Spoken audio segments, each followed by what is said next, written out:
लाम मीम। ये किताब यानी कुरान मजीद, इसमें कुछ शक नहीं कि अल्लाह का कलाम है, परहेजगारों के लिए रहनुमा है। लोगो, जो किताब तुम पर तुम्हारे परवरदिगार के हाथ से नाजिल हुई है उसकी पैरवी करो और उसके सिवा और रफीकों की पैरवी न करो, और तुम कम ही नसीहत कबूल करते हो। और तुम्हारे परवरदिगार की बातें सच्चाई और इंसाफ में पूरी हैं, उसकी बातों को कोई बदलने वाला नहीं, और वो सुनता है, जानता है। और अक्सर लोग जो जमीन पर आबाद हैं गुमराह हैं, अगर तुम उनका कहा मान लोगे तो वो तुम्हें अल्लाह का रास्ता भुला देंगे।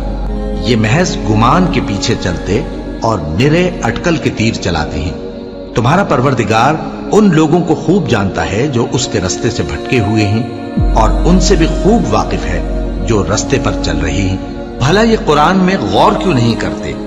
अगर ये अल्लाह के सिवा किसी और का कलाम होता तो इसमें वो बहुत सा इख्तिलाफ पाते। और ए पैगंबर सल्लल्लाहु अलैहि वसल्लम, वही के पढ़ने के लिए अपनी जबान को तेज तेज हरकत ना दिया करो कि इसको जल्द सीख लो।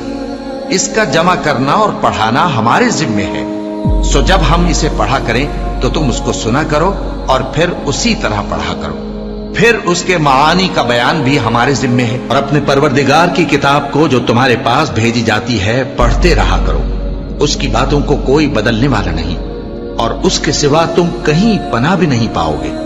और जो लोग सुबह शाम अपने परवरदिगार को पुकारते और उसकी खुशनुदी के तालिब हैं, उनके साथ सब्र करते रहो, और तुम्हारी निगाहें उनमें से गुजर कर और तरफ न दौड़े कि तुम दुनियावी जिंदगी की रौनकों के खास्तगार हो जाओ।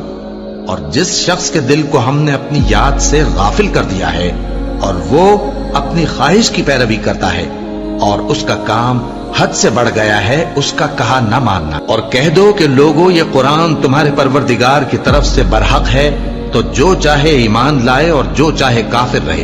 हमने जालिमों के लिए दोज़ख की आग तैयार कर रखी है जिसकी कनातें उनको घेर रही होंगी, और अगर फरियाद करेंगे तो ऐसे खौलते हुए पानी से उनकी दादरसी की जाएगी जो पिघले हुए तांबे की तरह गर्म होगा और जो उनके चेहरों को भून डालेगा। उनके पीने का पानी भी बुरा और आरामगाह भी बुरी। बेशक ये किताब नसीहत हम ही ने उतारी है और यकीनन हम इसके निगहबान हैं।